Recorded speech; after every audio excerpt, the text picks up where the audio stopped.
Another edition of Bad Signal Podcast with my old buddy from NFL Network, Brian Baldinger. Welcome to the show. We are getting and transitioning back to talking about NFL. My favorite topic of the year, always. Well, I mean, the last time I talked to you, Courtney, we were talking NBA playoffs. So we are doing a real pivot right here to, to what everybody else is talking about. I mean, there's a couple games left in the finals, but everybody else is talking about, okay, we're 100 days away. We're 96 days, the season kicks off. So we're under 100 days away. Are you a big Hall of Fame? Do you take much stock in like the Hall of Fame game, or do you kind of think it's a waste of time and it's at a disadvantage for those teams that have to play 5 preseason games versus 4? Or I know they changed the rules a little bit.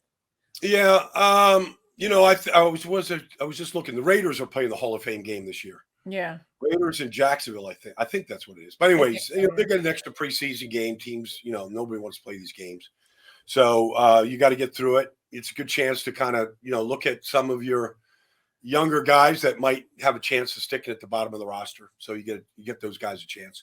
Oh yeah. But it's a good thing about it, Courtney, is it kicks off the season. It's a nice ceremony. It's great to see all the Hall of Famers getting back and getting some attention, and the new guys going in this year. I mean, it's great. It's great for the sport. Do you think Richard Seymour was the greatest first-round pick of Bill Belichick's era? I know it's taken him a very long time to get into the Hall of Fame. I mean, one of my favorite, the powerhouse. When he was at his prime, he was absolutely unstoppable coming off the line as an edge rusher. I mean, he changed the game and really cemented the legacy of that Patriots front seven. Why did it take him so long to get into the Hall? And do you think he's one of the more underrated draft picks by Bill Belichick? Yeah, I would say so. He was a first-round pick, and much are expected from those guys. But he delivered. He was a foundation piece. Willie McGinnis, a bunch of guys that were up there, at that time. I mean, they had such, depth and flexibility. And Richard could play inside. He could play a 3 technique. He could play outside. He could go up and down the line. And so, and he was very coachable. He was a great guy. And like most Patriots, like they send him off before they're really done, and that's kind of what they did to Richard. So I don't think he maximized his time in New England because he still had good years left in the NFL. But it's good to see him honored. Why he didn't get in, I can't. Those voting, Courtney, we know there's always politics and everything. I don't know, like, who was pounding the table for Richard Seymour before somebody else got him at it. Those are some of the things that you have to kind of weigh against, what year you were supposed to go in your first year, who you're up against that year. Tony Baselli took forever to get in. He's getting in. He got passed over a bunch. So the fact he's still young, he can still enjoy this, Courtney. He's not Drew Pearson getting in, 30 years later, the way he got in. He's getting in. He can still enjoy his time, as a relatively young man. Switching gears to another, one of the greatest current players in the league, Aaron Donald, after going on a number of different talk shows, podcasts, saying, listen, if I were to leave the NFL right now, I'd be fine. I don't need to play football anymore. It was like, Les Snead heard that and was, let's rally you back in, because he just got a 2-year extension, $60 million with a record $40 million of that to be guaranteed. Is he deserving? He is the most highly paid non-quarterback. That is the most expensive non-quarterback contract. How many years does he have left? Or would it have just been a sad sight to see Aaron Donald walk away from the league? It seems like the Rams really need him in that. Well, they do. I mean, he's such an important part of the league. He's such a face of the league. And I mean, he's easily the best non-quarterback in the league. And if you want to include the quarterbacks, I don't know if Brady, Rodgers, a couple guys are, you would take Mahomes, Josh Allen. You take a couple guys maybe over him because the quarterback is just that valuable. But he makes everybody else around him better. I talked to him on the field before the game, Super Bowl Sunday, and this was a big moment for him. He knew that there would be a time in the game to take the game over, and he did. The last 2 plays of the game, he basically choked, Cincinnati out. And so he has that type of ability. He understands when the game is hanging in the balance. Not everybody can do it, but he knows when to take the game over. He's done that throughout his career. He's still a young guy, Courtney, but I think what he was saying, he was really honest about it. I think when he said, if it all ends today and I walk away, I'm fine. I believe that. He's never been about the attention or the glory or any of that. Like the season ends, he slips out the back door like Barry Sanders did. He goes straight to Pittsburgh. He's in the gym the next day. Like he's doing his workout, his routine. Not a lot of people see it. He doesn't want a lot of people to see what he does. He's very private like that, private family guy. And so I do believe that, he doesn't want to leave every body part on the field before he leaves. But at the same time, if there's money to be made, make all the money you can make. Yeah. Yeah. That's definitely a valid point over there. But Baldy, we got to hear the story about your finger. I need to know like just the backstory. You think there's a story there, Courtney? Is there a story? What happened? No. I mean, what happened when look, I played in the offensive line, Courtney. It's not pretty or sexy. But like fingers get damaged in there, like my finger got caught in Randy White's jersey. No, in a jersey, got caught because I held for a living. Got caught in a jersey one day in summer practice. I was with Dallas. I was holding Randy White, and the finger got jerked out of the joint. And I was kind of like screaming. I never really had that feeling before, that sensation. The defensive line thought I overreacted. They all made fun of me because they all had fingers that looked like this. They were like, join the club.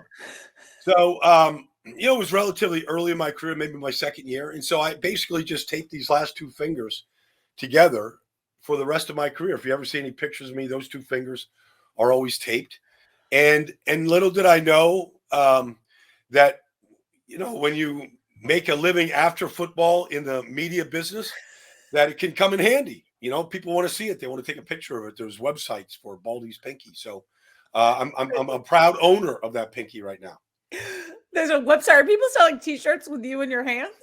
Well, there's websites. I mean, if you could go on Baldy's pinky, there's websites out there. People are obsessed with it. So I'm not Googling it or anything like that, but people tell me it's out there.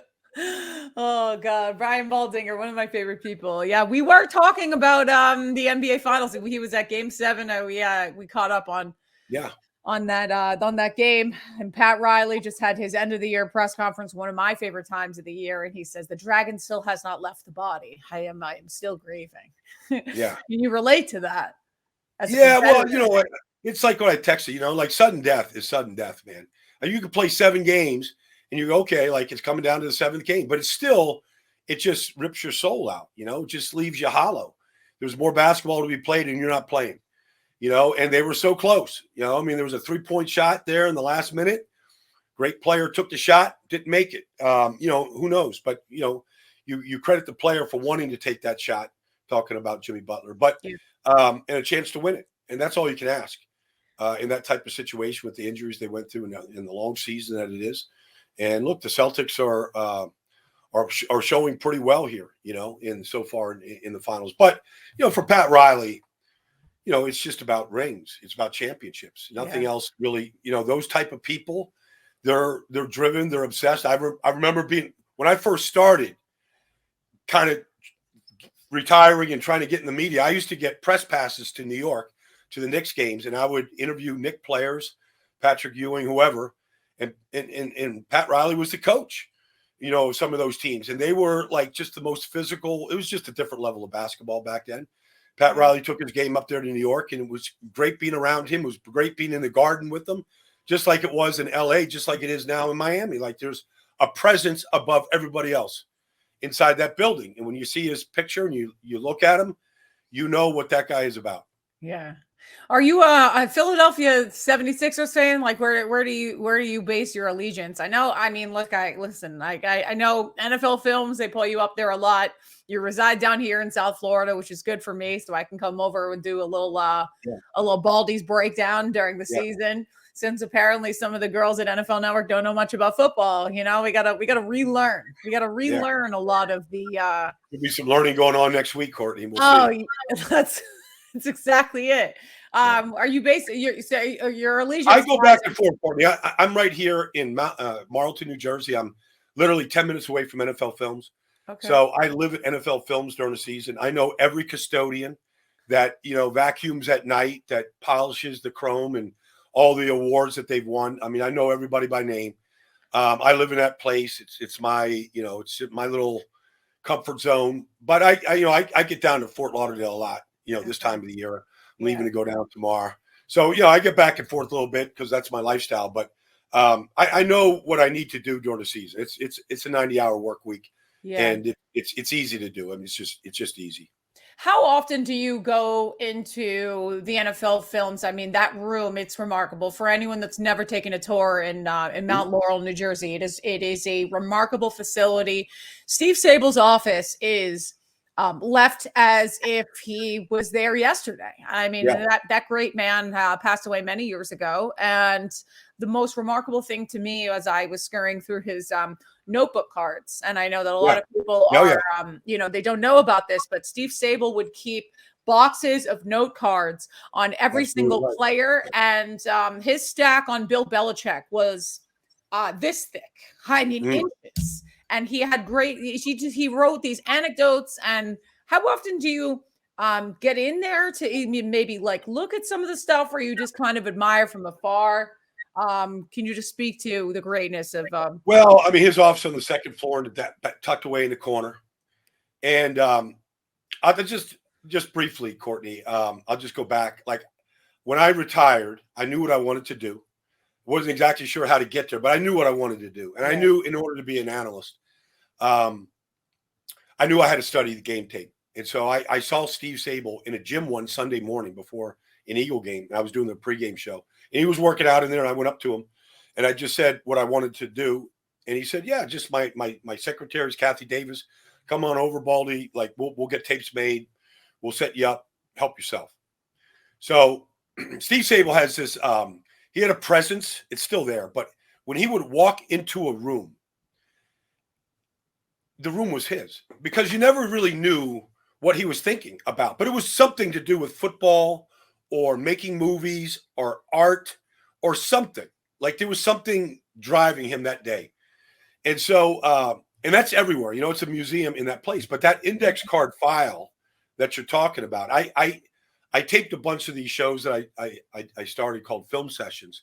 I remember I did one with Carson Wentz and Joe Thomas in there. And I told Joe Thomas about the index card thing. And he was really curious. He was kind of just pulling cards out like people do. And just, what did he write about Brett Favre in, 1992, first year in Green Bay or whatever. Like you just read that or something. But yeah, that was Steve. He just collected things, and it could be magazine covers or football games or, music or artwork from movies. I mean, it was just, and it's all on display.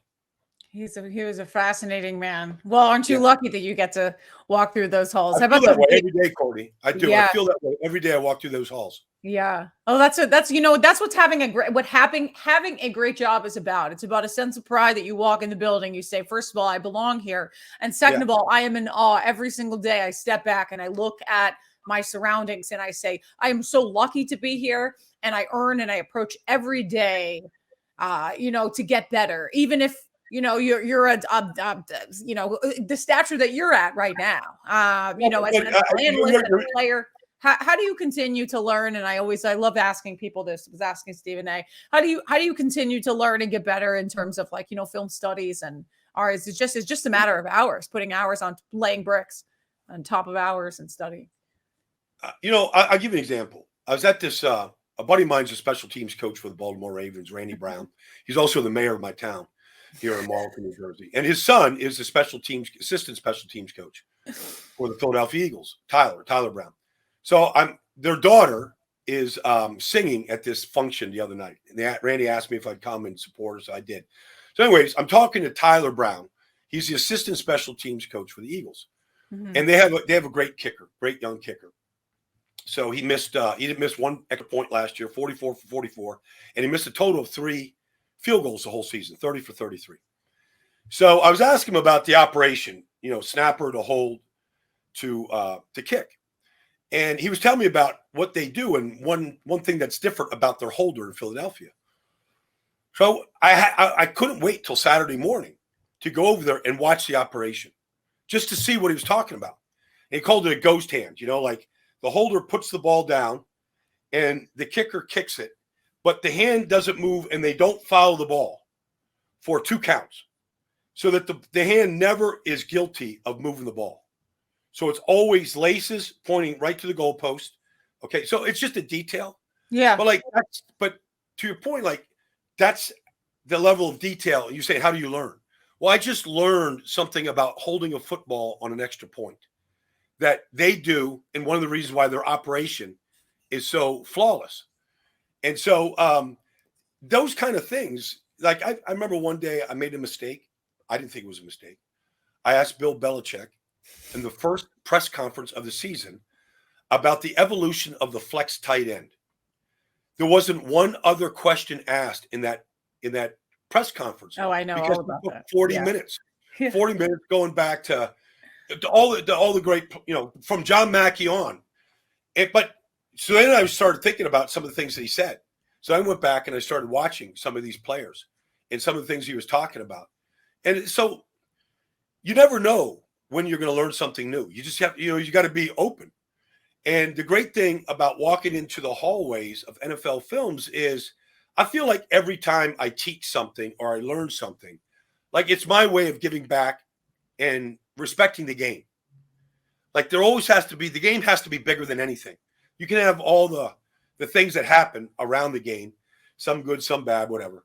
But the game is still bigger than everything else. It's still going to be here long after all of us are gone in some form or another. So you have to me, teaching the game, learning more about the game is my way of respecting the game. Yeah. Yeah.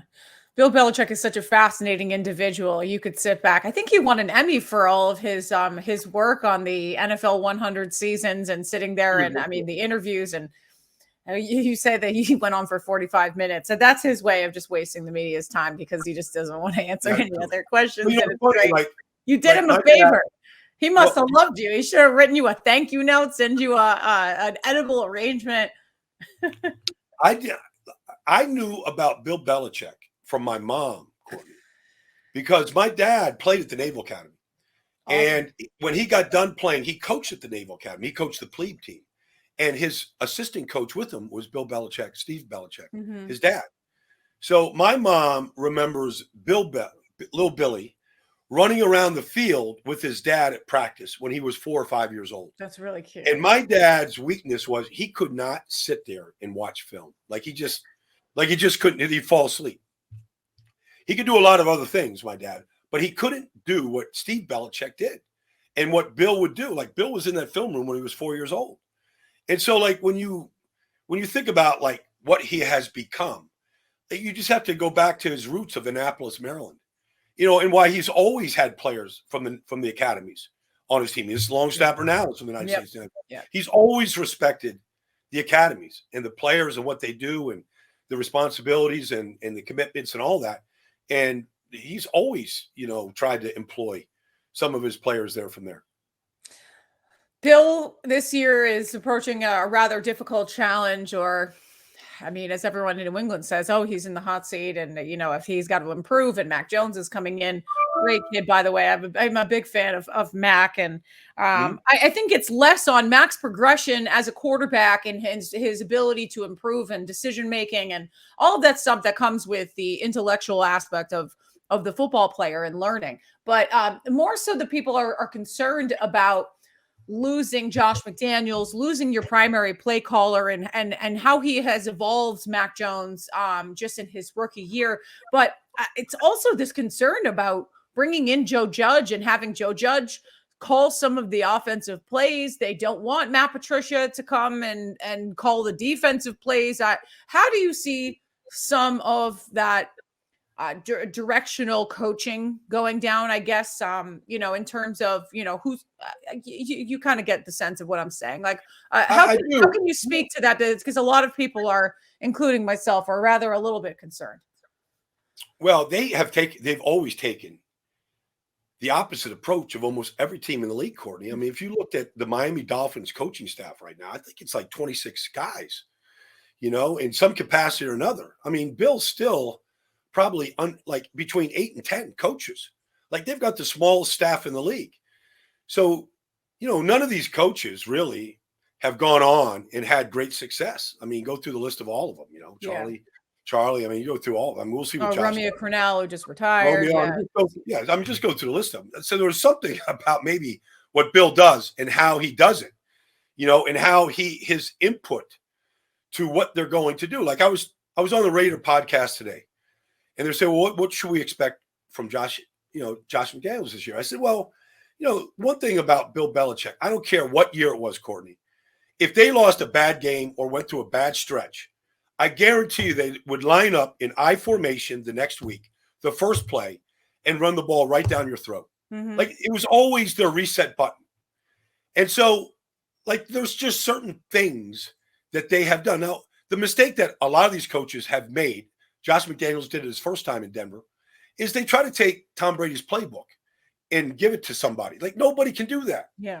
And so even Bill right now, you can't give Josh McDaniels offense, you know, I think Mac is really bright and he can digest a lot, but even he was telling me, like I saw him at the Super Bowl and we did something together, and he was telling me that they could have as many as 30 different protections, which is way too many. Now you have a protection for every single scenario, whatever. Yeah. But that's too many protections. It's too much. And so at some point you have to trim it down to make it more workable. And you can't have a play or an offense or a protection for every single situation the way they did with Brady, because not only could Brady handle it, but he could disseminate everything to make sure everybody knew what they were doing. So I mean that's 20 years. So I don't know what the offense is going to look like. Cole Strange is probably going to be starting at guard. A lot of people didn't like the draft pick from UT Chattanooga, but they have done this before and it has worked. And so if he comes in, and I don't think he's Quentin Nelson, but but if he comes in and he starts and he plays at a high level, who cares where they draft him? Yeah. So I think everybody has to like step back and just watch this thing. You know, I don't know. I don't think they're better than Buffalo. You know, I don't think they're close to Buffalo, but we have to wait and see. And they've always trained their players. Malcolm Butler is back. He was a free agent from West Texas A&M, became a Pro Bowl player, big free agent guy. Now he's back. They know how to train these guys. Yeah. Yeah. Well, speaking of Buffalo, I was scrolling through my Instagram, and the most bets on the futures for Super Bowl are the Buffalo Bills, and it's this guy's like, Buffalo, we're gonna win. And I said it's perfect timing to have Baldy on the show as well. Will Ken Dorsey pull some of that Brian Daboll magic from his time in Buffalo and really be the support system that Josh Allen really needs? Or is Josh just kind of stepping into his own stratosphere of his own in terms of greatness? I remember being at NFL Network, Josh Allen's like second preseason game his rookie year. I'll never forget, he was playing Cincinnati. An international TV game. We're all sitting in the theater room in Culver City there, and we're all watching the game, and we're going to talk about it after, some total access show, whatever. So he's just getting destroyed. The offensive line stinks, and he's throwing the ball, like literally throwing it up for grabs, just trying to extend a play. And, everybody's like, oh, this guy, they were trying to make this judgment on him, on day one. And, what you have to factor in with Brian Daboll is he was there from day one. And so we saw him make plays or try to make plays that just you can't do at the NFL level. They're just going to make you look bad. And he did that for a year and a half. And now he doesn't do that anymore. And to your point, I think Josh is just he's in his own stratosphere right now. Yeah. Last time we saw him play, he threw 6 touchdown passes. They never punted against Kansas City. Like they had there was nothing Kansas City could do to stop him. If they got the ball back, in the overtime, they would have scored again. I mean, they were an unstoppable force.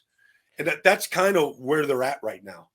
And I think all they have to do is kind of guide him right now. I don't think he needs a lot. I think Mahomes is like that. I think these guys understand the game. They know what their limitations are. They want the ball in crunch time. 4th downs, give it to me. I'm going to just go truck somebody. Like they have it. That's where they're at. They did it right. They never stopped building around him.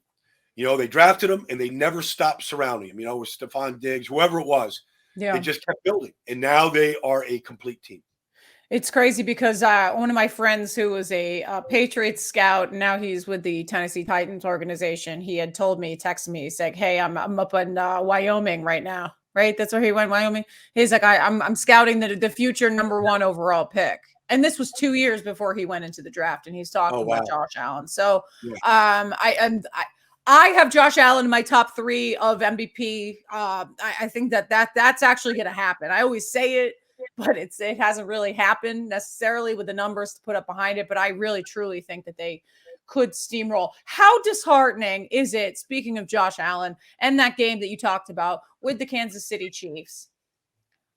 One coin flip, 150-50 opportunity away from going to the Super Bowl or, going on to the next level. Obviously there were a couple more steps with that.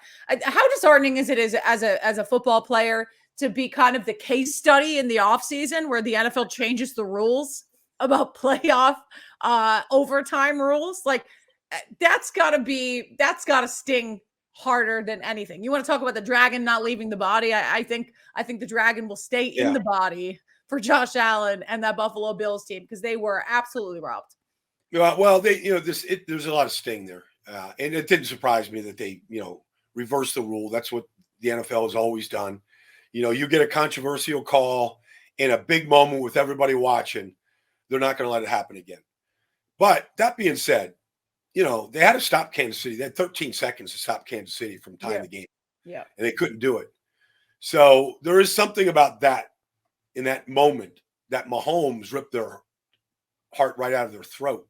Yeah. With 13 seconds to go to get it to overtime and to win the coin toss and then to do what they did. So there is some responsibility as a defense that you can't let a team go 45 yards in 13 seconds to kick a game-winning, tying field goal.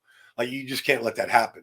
So there was some of that. But, to see Josh Allen just sitting there on the bench, twiddling his thumbs, like that's hard that was hard to watch. Yeah. And there wasn't one person in America around the world that didn't want to see him take the field and go tie it up. I mean, I thought it was dumb. The whole thing was dumb because I thought the rules weren't equitable with the regular season to begin with. It was always sudden death. It was never the same as the regular season. Regular season game can end in a tie. You can't have a playoff game end in a tie. So the whole thing seems stupid to me. Like, okay, well, if you go down and score a touchdown, you win the game. But if you go down and take a field goal, the team gets the whole thing didn't make any sense to me. Yeah. Switching to the other 2 teams, I guess now that we're on the subject of the AFC East, the most highly bet ticket in the offseason is that the Jets will win over 5.5 games. Are you buying into the hype that I think they're going to be good this year. I really do. There's something inside of me. It's like Zach Wilson's going to turn the corner. Robert Salah and everything that he has done to that defense, and Sauce Gardner wearing that number 1 jersey with that big Sauce pendant. I think that, listen, you got to think about this, Baldy. When were the Jets at their prime? When Revis Island was an island of its own. It was run and it started with that defense and that secondary. And I think they made the right decision by drafting Gardner. And I just think there's going to be something you're going to see a little bit more from the New York Jets. Well, they had a great draft. I mean, they got 3 of their top 8 players in the whole draft. When you look at Garrett Wilson and, Jermaine Johnson, I mean, you got 3 of the top 8 players. But Sauce, I was in the building in the offseason doing some pre-draft stuff for him when Sauce was visiting. Yeah. I just got to tell you, Courtney, I know these players visit and they get in this car washes and they go team to team to team. The Jets have been largely dysfunctional for a decade. And that's not even a strong enough word to describe just how dysfunctional they were. But that whole building was juiced, when he was there. And there wasn't anything in my mind that said Joe Douglas wasn't drafting him if he was there at number 4. And it helped that Stingley went number 3 so that he was still available. So that kind of helped him a little bit. But I believe I've known Joe Douglas a long time. He's been in my backyard here a bunch when he was in Philly and Baltimore. And I believe in Joe. And for the first time, the head coach and the general manager since Tannenbaum and Rex are on the same page. Yeah. They're joined at the hip. And so, I believe that Robert Saleh right now has a pack of wild wolves rushing a quarterback right now. Like, I think they've got 8, maybe 9 that can get after a quarterback, legit. Okay. And they've got an improved secondary behind them. If Mekhi Becton, I'll see him in July at this function in Dallas. If Mekhi's in shape, this offense is going to roll. Yeah. Because Blake Tomlinson and Oliver Tucker, like they're going to run the ball with young legs. They're going to have a lot of targets. They got their tight ends. Like, they just got to put it together. It might take a couple weeks, but 5.5.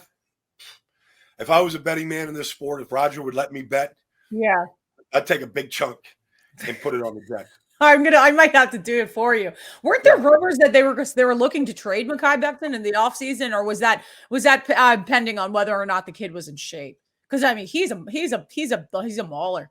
He's unbelievable. He's unbelievable. There's Trent Williams, there's Jordan Mailata. There's a few guys that can move men the way Mekhi did his rookie year. Now he's got to stay on the field. He's got to take care of injuries, right? It's he's had a ton of little things that have taken him off the field. Knee last year, but he looked like 10 pounds of in a 5-pound bag when I saw him in preseason up in Green Bay last year. He didn't look like he was in shape. Yeah. He's been very immature, and that's on him.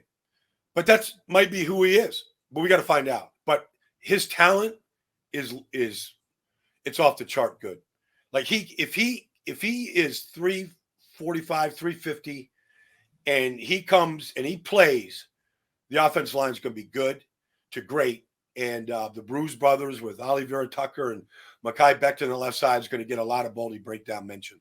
Yeah, okay. I'm excited for that. Well, the last one in the AFC, of course, is the Miami Dolphins. You checked them out in their quick OTAs a couple of weeks ago. I know that you were messaging me. You're like, hey, how come you're not up in here in Davie? I'm like, I don't want to waste 45 minutes on the interstate to go up there. It's a schlep for me down here in downtown Miami. All of that being said, Mike McDaniel, a lot of promise from him coming in as the offensive coordinator in San Francisco. He did bring a lot of his coaching staff down there, maybe a lot more than is needed. You said there's about 26 coaches that they have there. The big question here, obviously, is Tua Tagovailoa. Will he be able to stay on the field? Will he get too much criticism? I'm sure that, it's almost like he's like the new age, like NFL LeBron. It's like, hey, let's talk about Tua and his arm strength and control of the ball and the spin. And, you could just do a whole breakdown on whether or not he's going to be a viable quarterback for them. But I don't know. Is the promise there? Is it? Are we overanalyzing Tua's ability in the pocket? Will the Dolphins be fine with him there? Or I can say that maybe Teddy Bridgewater will get a chance, maybe week 3-4 of the season. Well, sometimes, Courtney, you just have to believe in the player. Like, I believe in the person of Tua Tagovailoa, like what type of person he is. Like, I believe in his commitment. I believe in his work habits. I believe in his fundamentals. I believe that they have really, really built the team up around him. I mean, they've got a legit receiving core right now. The ball's going to go down the field to Tyreek. It doesn't even have to go 40 yards down the field. I mean, you can run crossing routes and let them go 60 yards. They got Gesicki back. They've got running backs and Raheem Mostert and group. So they've got everything. They've got a left tackle for the first time since Laramie Tunsil left. I mean, they've got and when you look at Terron Armstead, like, he's a man. Like, he's a real man. Like, he knows how. Like, I've known Terron a long time. He's a natural leader. Like, you need certain people in positions to lead. They haven't had that guy in Miami forever. They have a guy like that will take the young guys, work with them after practice, film study. Like, they've got, and Mike McDaniel is a bright guy. He's a nerdy bright guy, but he's a bright guy. Like, you might see a dip in San Francisco without him there. Like, he has, like, I don't know if it's going to translate to coaching a whole team, Courtney, but his ability to just dissect defenses and know how they're going to respond to motions, movement, formations is uncanny. Like it probably is like this big Ivy League brain, that's just, it's all football. And he is that guy. Now, there's a lot more than that to coaching any team. So we got to see if he can handle that part, the adversity, a bad start, whatever it might be, injuries, like whatever. We got to see how he handles it. But I like a lot of the things about that team. I'm a huge fan of Javon Holland, and I got a chance to meet him a couple weeks ago down there at practice. And that guy, I mean, there's a couple guys that can play free safety maybe better than him, but he's got a bright future. Did you get a chance to touch base with Joe Rose? And what are your thoughts on him? He was my former anchor. When I was down here, 20, a young 25 years old, 10 years ago, it was me and Joe Rose who ran the anchor desk at NBC6 South Florida. And I mean, man, he is quite the personality. No, Joe is just like Joe is just. But there's a reason why Joe's still working.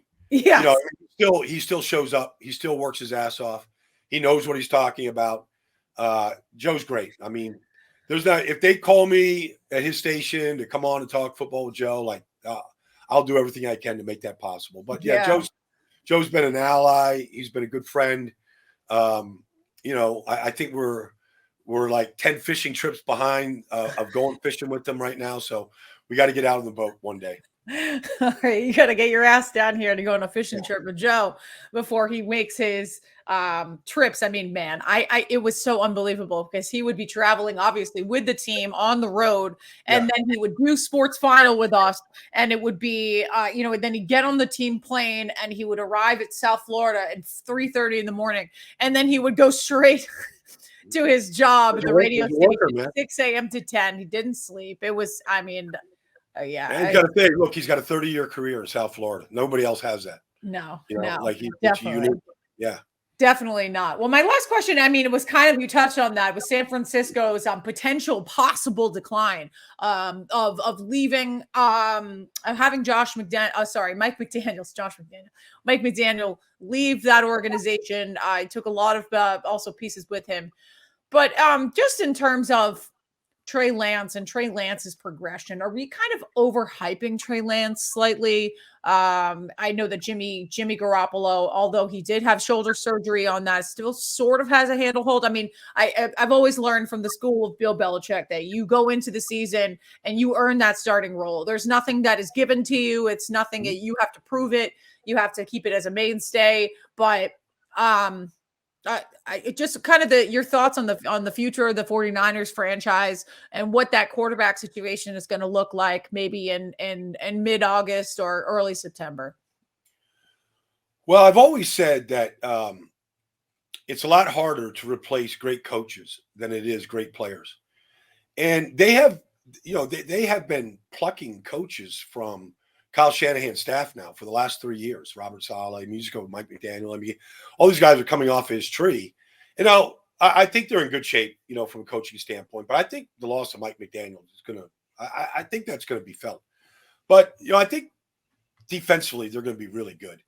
And the quarterback situation is a little tricky for some reason. And I don't really understand why they did this, but they played Trey Lance early in the year last year. He started a game, and then they didn't play him at all. Not once. Not one play. Yeah. For like 6 straight weeks. And then Garoppolo got hurt and he started. He did a couple of good things. He's basically played 3 games in 2 years.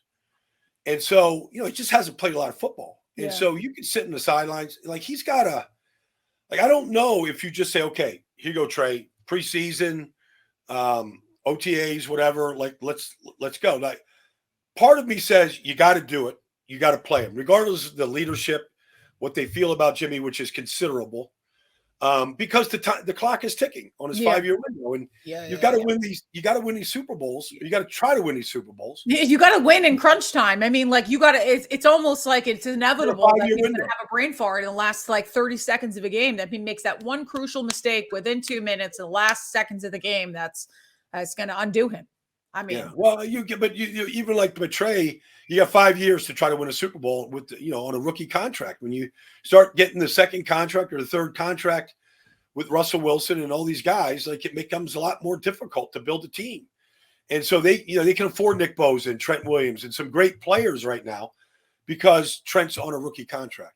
yeah. So, but I do believe if Jimmy didn't have shoulder surgery in the offseason, they would have traded him. He might be in Carolina right now. He might be, who knows. But, I think he would be gone. So if that was the thinking, then get Trey Lance ready to play. Yeah. Yeah, I agree with you.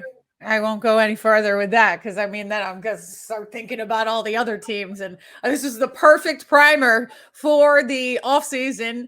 Brian Baldinger, NFL Network, good buddy of mine. Now that we've like officially met, the NFL Network was weird. We would always be remote. We would always, not see each other in person. This was well before COVID and all of those contingencies of logistics and all of that stuff. But this is the perfect little pre-taste of the NFL and some AFC East talk. Yeah. I think you've just started a good trend, Baldy, and I can't wait to get up to one of your film sessions. Well, we got 7 other divisions to do, Courtney. So let me know when you're ready for the other 7. Okay. Okay, I'm ready. I mean, I was going to ask you. I was going to dive into like a Baker. Maybe I have this Baker Mayfield rant. Maybe we'll send it to you first, and then we can start off of that. Because I said that he's going to have to. He's really just going to have to realize that he's got to be a backup quarterback in the NFL, and I don't think he could swallow that if he wants to get back on the field. But we won't get into that unless you have a thought. You have a thought on Baker? Well, I just happen to be a Baker Mayfield fan. I'm a Baker supporter as well. Listen, I love his moxie. I love his attitude. I think that he has this no lose mentality that drives him to be better. But it's an unfortunate situation for up there. And I know a couple of people, much like, Udonis Haslam after they fired Brian Flores down here. He was like, I'm not a Dolphins fan anymore. A lot of people are like, I'm not a Bills. I'm not a Browns fan anymore because of the way that they pulled in Deshaun Watson. Yeah. I mean, we've got to see how that plays out. But, I would tell you right now that I could give you 5 teams off the top of my head where if Baker was allowed to compete, he probably wins the job. Okay. So who are the 5 teams?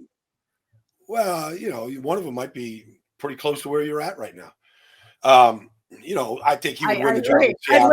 I agree. I think he'd win the job in Seattle. I think he'd win the job in Carolina. I mean, you could go through some teams right now. And if Baker was allowed to compete, Houston, I think Baker would win the job. Okay. If he's healthy. I mean, I don't know what his status is right now with the shoulders. I mean, the shoulder was, I don't know how he played last year. Oh, God. How he played. I don't know how he did it. The thing was dangling. I don't know how anybody can be expected to be performing. Now, he's been relatively healthy at Texas Tech and Oklahoma in his first years in Cleveland. He'd been healthy.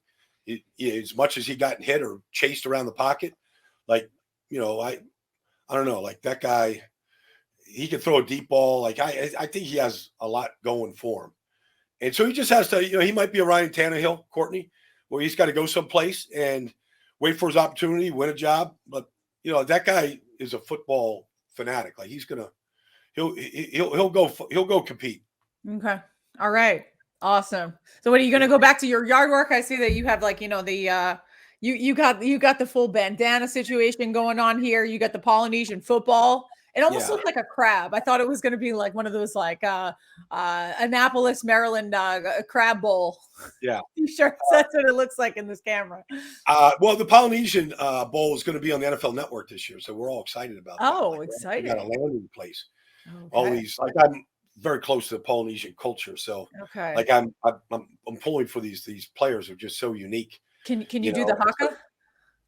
No, my mother did not give me a dancing gene, so it's not my fault. It's my mother's fault. So no, I'm not doing any fire dances. I'm not playing with fire, Courtney. No, I let somebody else do that. It's one of my favorite things. I think there's a couple players that maybe a couple years ago there was a player at LSU and they were playing in the national championship game. And his dad and his brothers met him in the park. Who was it? Braden Fajoko. Yeah, and they met him in the parking lot and did the haka, and it's just like, oh my God, it was just like, wow, I was getting chills. Well, his father, it was was the warrior for the Hawaiian Warriors, and he was the mascot Wow. for the University of Hawaii. So like they did a haka before every game out there. Oh, that's so Aloha great. Stadium. Yeah. Oh, if you're listening to this, go Google that. Go Google that Yeah. right now because it was such an awesome video. Oh man, it'll get you going. It'll get you going. Yep, gonna run through a wall with this one. All right, Baldy, thank you so much for your time. This was fantastic. Love it, Courtney. Thank you.